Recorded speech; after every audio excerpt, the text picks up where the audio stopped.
በዚህ ልጅ እጅ ላይ ሆነ በዚህ ልጅ እጅ ላይ ሆነ ስክሮል የምታስደርግ መንፈስ፣ የቲክቶክ መንፈስ፣ ጭፈራ፣ ቀልድ፣ ሴት ብቻ የምታሳየው መንፈስ ወግቼልሃለሁ። አሁን መንፈስህም ስለተወጋ ቁጭ ብለህ ያለ ማለት ነው። እውቀት ነው ደግሞ ይጠቅማል። ስለዚህ ሰውዬ ታሪክ ነው ማወራለህ። ባልቻ አባ ነፍሶ ማለት ነው። እግዚአብሔር አያዳላም ትላላችሁ። እኔ እግዚአብሔርን አይትሳይ ማለት ነው ብዙ ነገር አስባለሁ። መንግስት ሰማያትን ሽንቴ ምናምን ነው ይመጣው this nigga ይሄ ሰውዬ ማለት ነው በመቶዎች የሚቆጠር የውጭ ሀገር ጦር መድፍ መሳሪያ ተደርድሮበት ማለት ነው አባ ወደዛ ነው የሚሮጠው፣ ወደ ኋላ አቅም ጀርባ አይሰጥም። ባልቻ አባ ነፍሶ ማለት ነው ገና ከህፃንነቱ ገና ከ12 ዓመት ሳይሆነው በፊት የሚኒሊክ ጦር በዛ አካባቢ ያልፋል። ታሪኩን ጀምረናል እና በዛ አካባቢ ሲያልፍልህ ሌሎቹ ህፃናት ይሸሻሉ። የጦር መጣ ብለው በጎቼን ለማንጥዬ እረኛ እኮ ነኝ እንትን ወንጭፉን አስተካክሎ የሚኒሊክ ወታደሮች ላይ የወንጭፍ ማዳ የሚኒሊክ ወታደሮች የጣሊያን ጦር ከመቼው ባለ ጊዜው መጣ እንዴ? ቀድሞ መጣ። ከየት መጣ? ግብጽ ነች። ማን ነው አሉ። ማን እንግሊዝ ነው? ማን ነው ያወረደብን? ያሉት ዛዩት ይዘው ሲያዩት አንቺ የምታክል ህጻን ልጅ ነው። ይሄንማ ይዘን ነው እንዴ? ይሄን ጀግናማ ወደ ራስ መኮንን ወደ ተፈሪ አባት ወደ ኃይለ ሥላሴ አባት ይዘውት ሄድት ያረጉልሃል ማለት ነው። በቃ ወደደው እንደ ራሱ ልጅ ያሳደገው ጀመር። በዚህ መሃል ሚኒሊክ መጥቶ ራስ መኮንን ጋር ሲመጣ ፎነቀቀ። አባ ቺካይቶ አይፎነቀቅም እንደዚህ ማለት ነው። ልጁን አይቶ ፎነቀቀበት። በቃ ምን አይነት ጀግና ምን አይነት ስማርት ልጅ ነው ገና በጉርምስና እድሜ ብሎ ካልሰጠኸኝ ኧረ አልሰጥም ካልሰጥ እስቲ እኔ እኮ ሰኮ ነኝ ለካስ ነው በቃ እሺ ሰደው ሰጠ። ሚኒሊክ ጋር እየተማረ እየሰለጠነ ምን እያለ አደገ። በጣም እንደ አባትና ልጅ ናቸው። ያወራው ያለሁት እርግጠኛ ሆንኩትን ታሪክ ነው። ይሄን ታሪክ ስፔሻሊ እንደ አባትና ልጅ ናቸው። በጣም የሚወደው ማርኮ ቤስዶም ይሄ የሚደረግ ነገር ነው። ሚኒሊክም ተማራኪ ነበር፣ የቴዎድሮስ ተማራኪ ነበር፣ ግን ከቴዎድሮስ ጋር ፍቅር ነበረ እና ባልቻ አባ ነፍሶ አኮላሽቶታል ይባላል። በጣም ቆንጆ ስለነበር አኮላሽቶታል ይባላል። ይሄ የተረጋገጠ ታሪክ ስላልሆነ ያልገባበትም ሊሆንም ይችላል። በዛ ሰዓት የሚደረግ ነገር ነው። ለምን የንግስት ከአንዷ ንግስት ቢወልድ ልክ አይደለም። ገብቷል። በዛ ሰዓት የነበረ ሲስተም ነው። ይሄ ኖርማል ነው። በዛ ሰዓት የሚደረግ ነገር ነው፣ ግን እርግጠኛ አይደለሁም። እና በጣም እንደዛ ክሎዝ ነበረ። የአድዋ ጦርነት ላይ እንገባለን። ብዙ ታሪክ አለ። ወደ ጦርነት የምንገባው የሰዓት ትልቅ ሰው ሆኗል። የአድዋ ጦርነት ላይ ከገበየው ጋር አንደኛ ከገበየው ስርስር እያለ በጣም ያስቸገረ የገበየው ፉት ስቴፕ የተከተለ እንደ ገበየው ጀግና የምሬን ነው የምላችሁ። ገበየው አምባላጌ ላይ ሳይታዘዝ ራስ መኮንን ሳያዘው ጦር ሰበረ። አብሮ ተከትሎ የሰበረው ይሄ ነው። ይህ ሰውዬ ነው ማለት ነው። ፈረሱ ራሱ ሲያምር እውነት ይህ ሰውዬ እንዳያርደኝ ስዕሉን ላይ ዋጋል እኮ አሉ እና ዚስ ንገ ማለት ነው እንዴ ገበየው ሲሞት ተተካ ባልቻ መድፋ ገላባጭ ብቻ ለብቻ ለምን እንደተባለ ታውቃለህ? አታውቅም።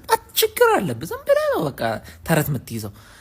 ይኸውልህ ገበየው ወደ ጦር ነግሬያቸው የገበየው ታሪክ ሰርቼላቸዋለሁ። ገበየው ሮጦ ጦር ውስጥ ይገባልሃል እና ይሞታል። በዚህ መሀል ማለት ነው ገበየው በጣም እንትን ሰው ነው እና መድፍ አዛዥ ነበር ገበየው። የገበየውን ቦታ ወዲያው ተተክቶ እዛው ጦርነቱ ላይ ተተክቶ መድፍ ማዘዝና የገበየው ጦር ወደሱ የተቀላቀሉት ወዲያው ማለት ነው እዛውና ለዛ ነው ተተካለ ማለት ነውና በጣም የሚገርም ጀብድ ነው። ጣሊያኖች ማለት ነው ከፈረስ ላይ የዘለለ የምሬን ከፈረስ ላይ ዘሎ እየወረደ በጎራዴ በእጁ በመድፍ በመሳሪያ በቃ ባልገባባቸው ነገር የለም። ምጣቸውን ወቅጥ ሽቅጥ ልቅጥ ያደረገልን ማለት ነው። እውነት እናመሰግናለን ባልችዬ። ከዛ ፓርትቱ ቀጥልላችኋለሁ።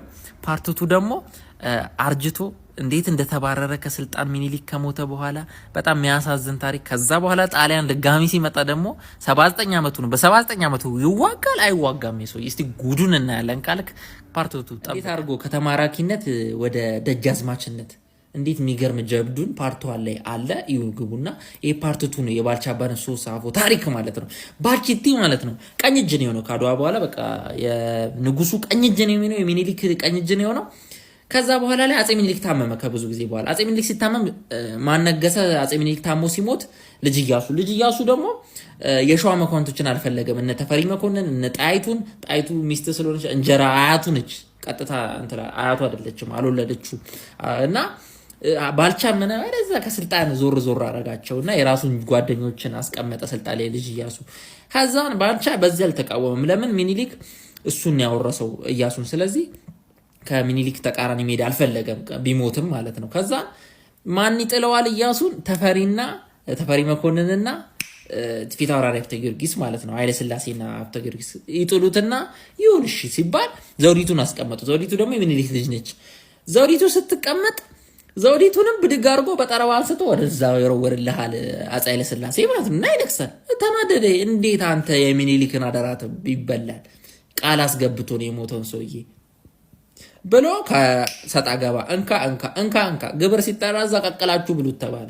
ቀቀላችሁ ብሉት ና አለ አፄ ኃይለ ሥላሴ አለ እና ንብረቱን ወስዶ ምን ብሎ ስልጣኑን አንስቶ ወደዛ አባረረው።